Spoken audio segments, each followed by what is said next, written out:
select things here and then identify, like contact the quantum team. So this is the text that I put in order for the users.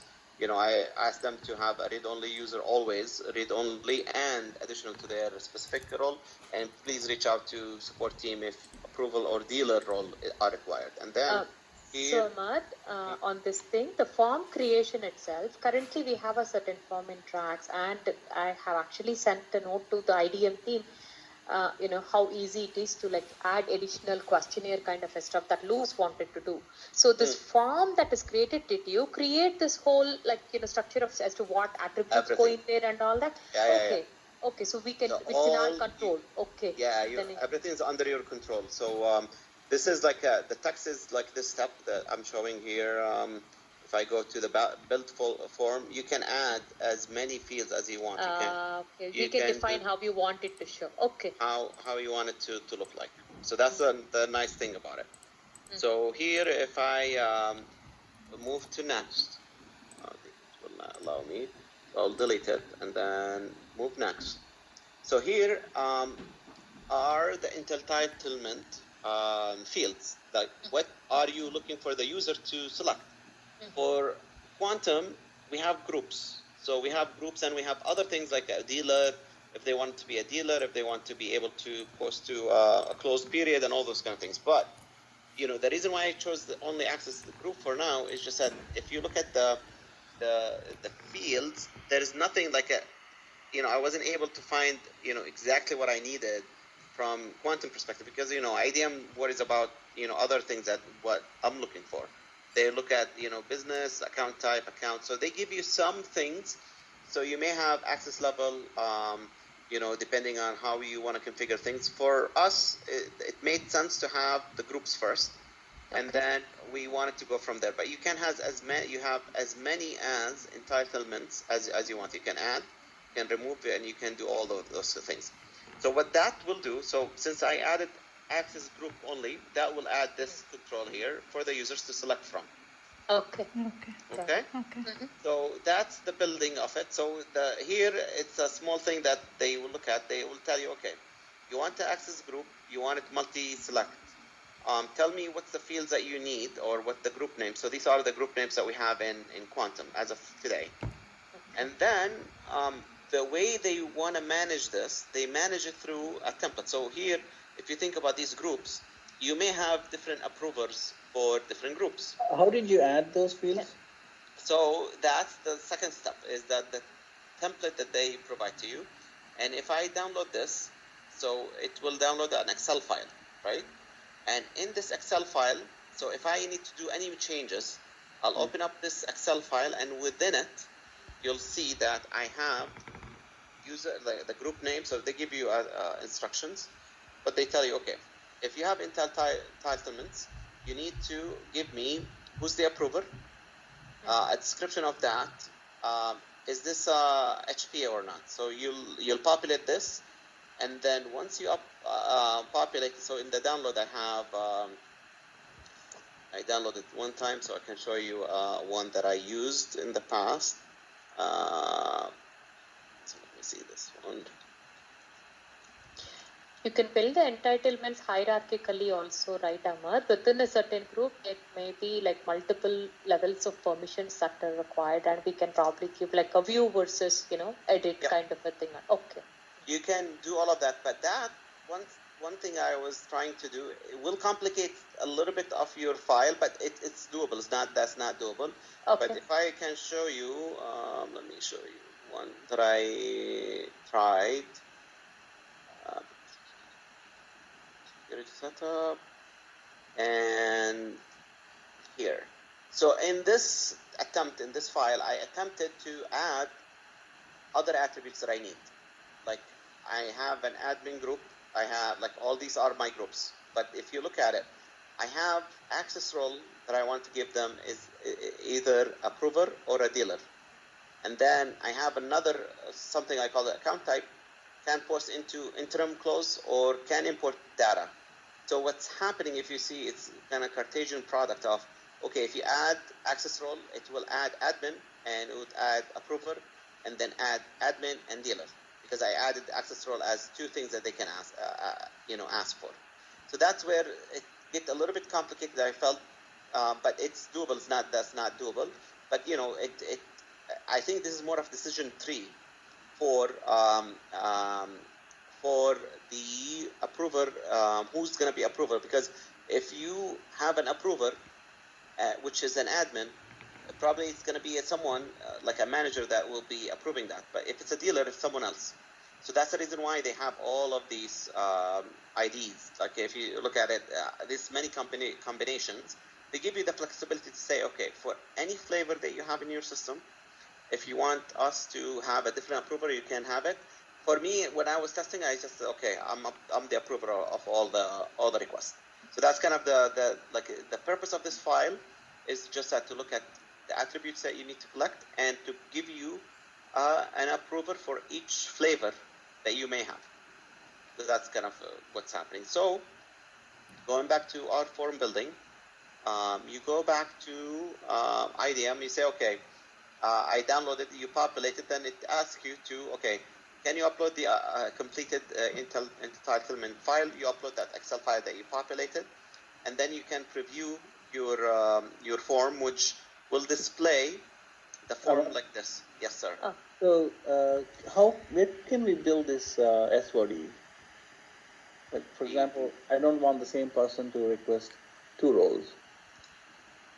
That I'm not sure if I think it depends on the whomever is approving, right? So they can look at the existing roles and they stop it. I don't think that there is an automated way for SOD to stop things. It was within the form when you were building, when you selected access group, you had a multi-select list. Yes, or one select.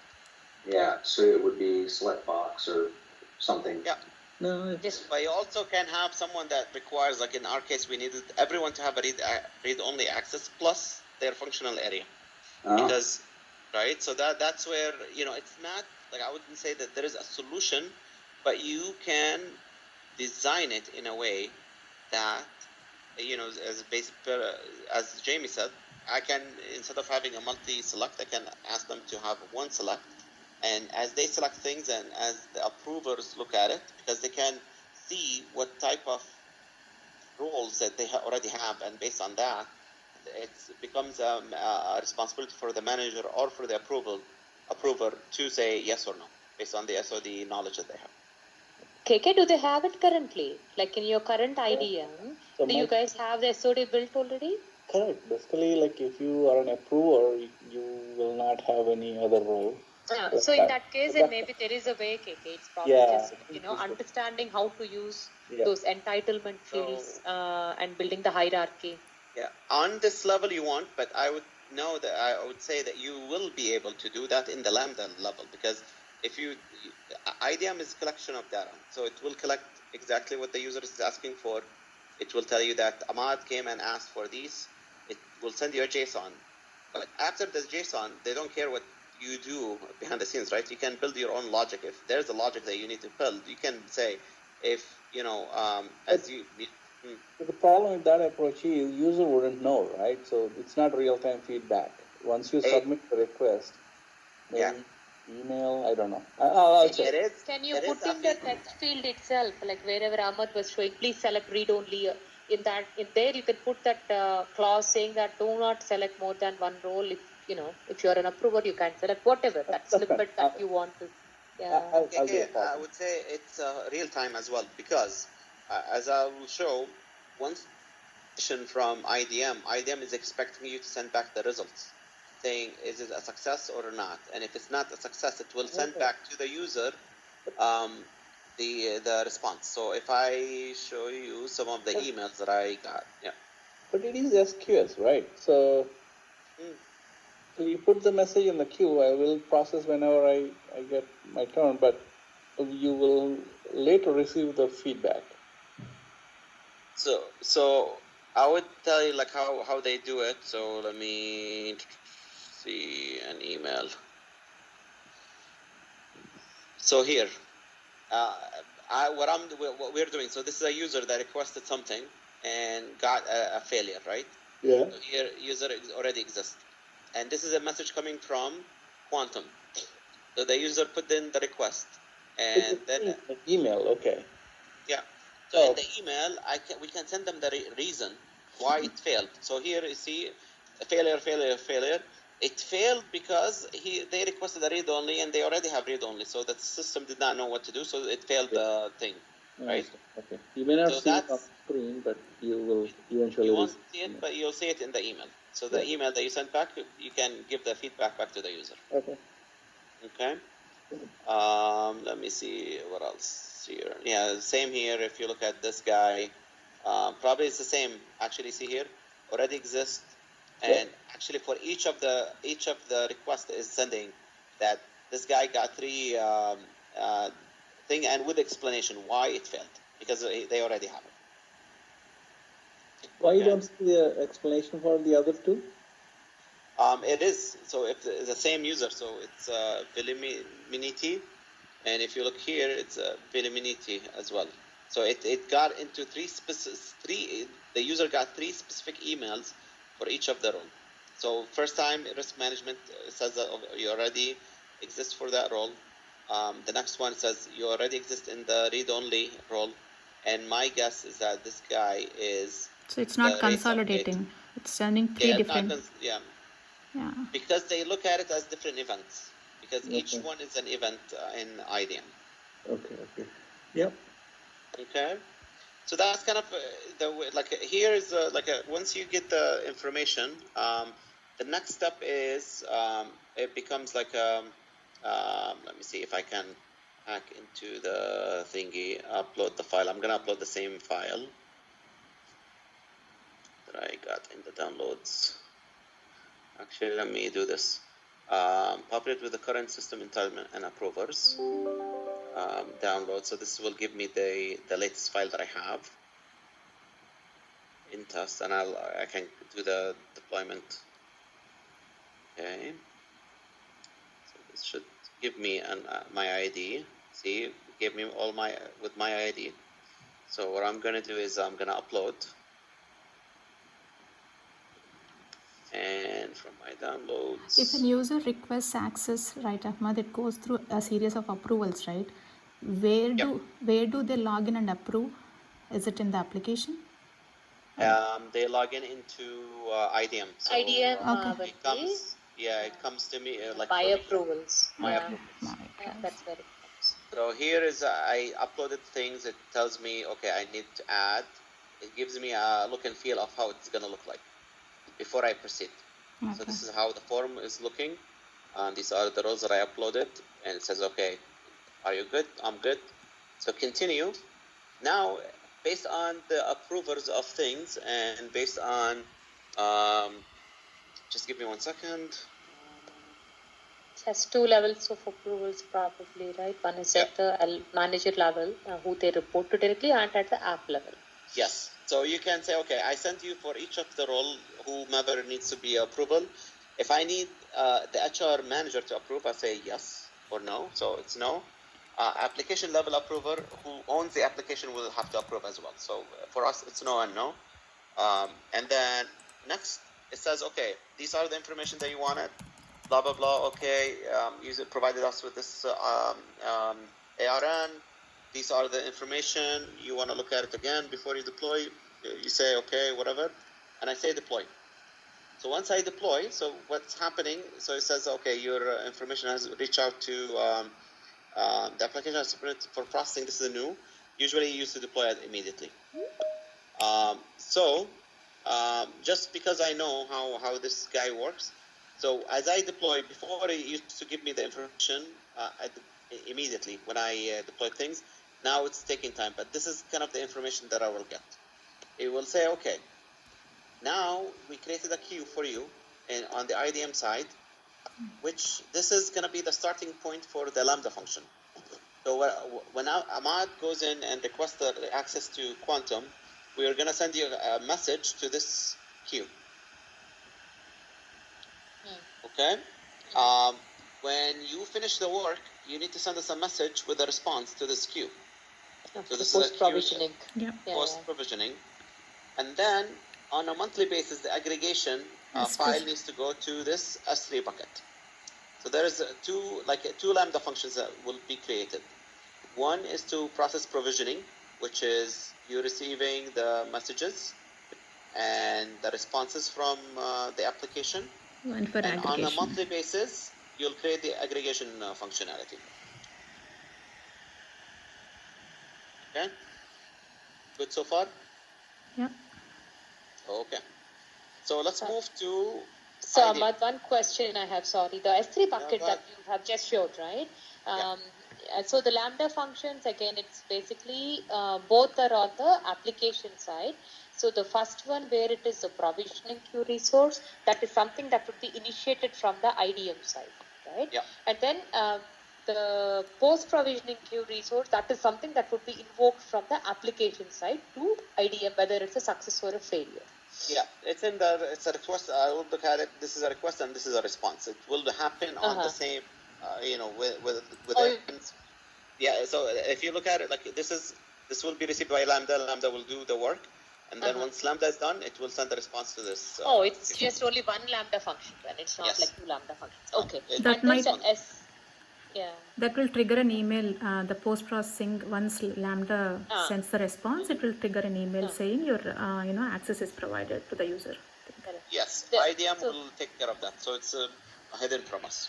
Yeah. So what about like the aggregation feature on the after post processing, the aggregation feature on the S3 bucket, right? So the S3 bucket is housed on the AWS side of IDM, or is it expected to be made available on the application side? No, this will be on the IDM side, and this will replace for any apps today that we have. We always send a CSV file every month, right? To say who's all the users. Yeah. Correct. Right? Yeah. So this is replacing that process, and what's going to happen is just that they're expecting us to generate a CSV file and place it in this bucket. So, and I'll show you now. So in the Lambda function, we have two Lambda functions, right? One is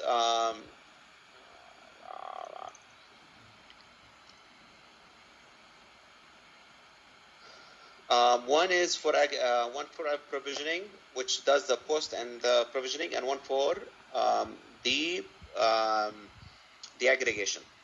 So if I look at the list of functions that we have, so I have one called IDM quantum aggregation, and one is called the IDM integration. Let's go to the aggregation. So the aggregation will be just so what we're doing on a monthly basis. First of the month, a function is to be invoked, which will go and we have an API within Quantum that this Lambda function will invoke that API. The API will send it all the list of users, and this Lambda function will create the CSV and send it to the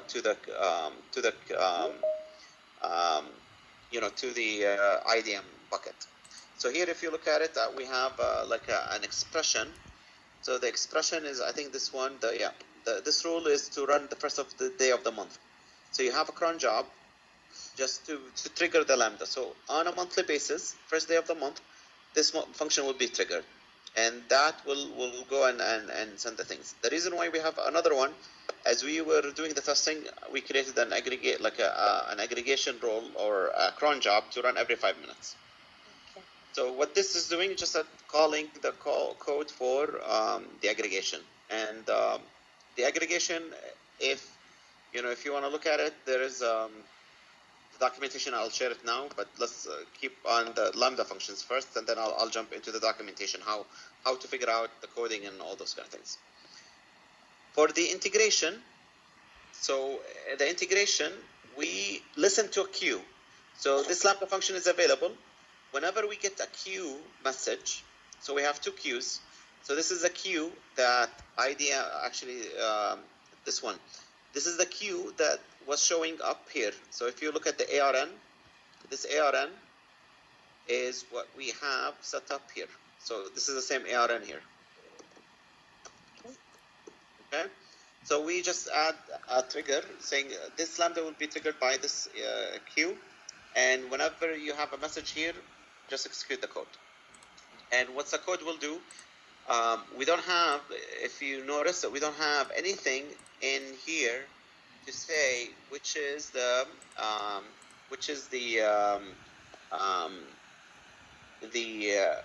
post provisioning. But what we have done is that we have, let me see, they have changed the UI on me. So we have properties. What is the properties? So not test.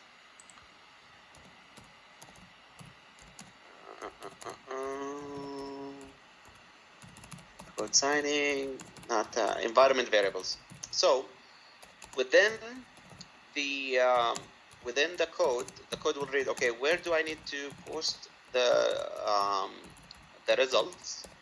And we're posting those results to the provisioning queue, which was provided to us by IDM, which is this one. So it's IDM production post provisioning, and that mostly is, if you see, it's not related to Quantum, it's related to IDM itself. So we post it back to IDM. And the other queue, it has our name on it, like Quantum name, but this one does not. This one is just a post provisioning. So this is where IDM is expecting all the applications to post their updates to, and they go through them and they do generate the emails that you've seen in my inbox that I showed. Okay. So that's what triggers this process to start. All good so far? So it's a common queue for all the apps, but the incoming Yes. queue is specific to your application. Specific to the application, yes. So the code now from the Lambda function, you're trying to set it up in such a way that it would invoke an API on the app side, whether it is for integration or for aggregation, right, Ahmad? So where does the code reside? So today we have it hosted on the Quantum side. So in Quantum, like how we have microservices, we created a microservice on the Quantum side to say, okay, user's data, and we get that information here, and based on the information that it received from, it's a request and response. So we post all the changes. So it's actually this is a business logic that we created on our side to say, okay, once I have, based on the information that we got, and let me jump into the code a little bit. So I'll show some of the resources, test resources. So Lambda or the SQS will send us a message like this. So this is one of the first requests that I received in Lambda. So it usually comes as this message. So SQS will get this message. So this is an SQS message that we received. We need to, the information that we received is part of the body of that message. So you have, message ID, blah, blah, blah, all that, but what you worry about is the body of that message. In the body of that message, which I'm showing here, so this is the extract of the body. It tells you the timestamp that this came at the application name. It gives you the identity. So here, I know that the same one null at GE, this is because at the time we were in task, but it tells you that Sid, who's a contractor, requested, and who's the manager is Ahmad, requested the following items. So items includes the ID of the request. So that explains why each of the emails failure got a separate email, because each of items that get included into the request is tracked within the JSON separately. It says that I have request ID this, it name access group, it has an operation of add. You can have add, remove, invoke, and all those kind of things, because you're gonna not just get adds, you're gonna get removes. When someone else leaves a company, you get different things. It says that Sid asked for an add. The value is IT support. So what the code will go, in our case, will say, okay, I have the first name, last name, email, and SSO requested to be added to this IT group, and that will be sent to the application. And the application then will, since everything is approved and all those kind of things, it just will log in and will try to add that user to that group. If user is already existing in that group, then a failure will happen. We'll get back from the application saying, okay, this user is already exists. So what we do is that we attach, and I'll show in the documentation how they do it, but we have to attach the request ID, this ID, and say item, like there's another structure that we send another body back to IDM saying that, for these items, for this request ID is important. It has an ID and status. ID, I say, okay, for this ID it's success, for this ID it's failure, and it's a list. But the way it works is just that you need to extract the information from this JSON, and based on operation and value, like in my case, I know that user access, you may have different items. You may have a user access, you may have different, in my form, I only used user access, or user access groups. But you can have different things. You saw that level, we had, different things that we could add to that form, and those will come as items.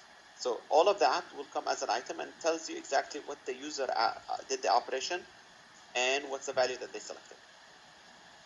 And if you see, like, other information is not that relevant. So here it says who approved it. So I said in the comment, who approved it, who's the manager. If there is anything that was added, it will be added there. And then, in this request, we only got one.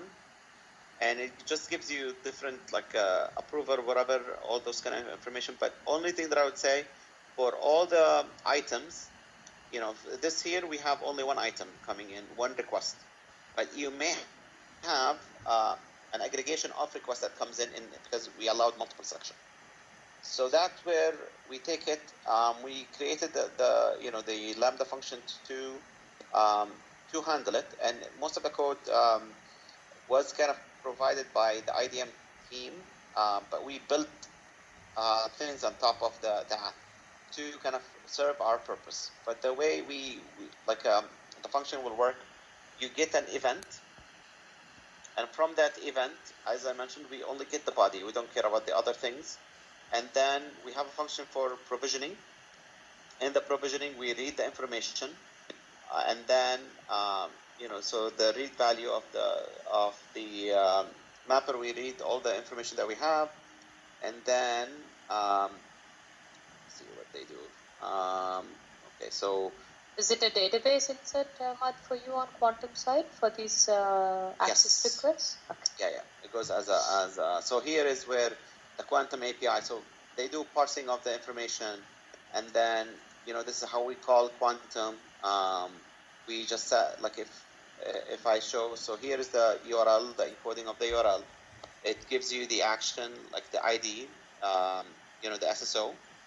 But then we say add or remove or whatever, the full name, we need the full name, email, and group. And we send it. And based on the information, we get the response.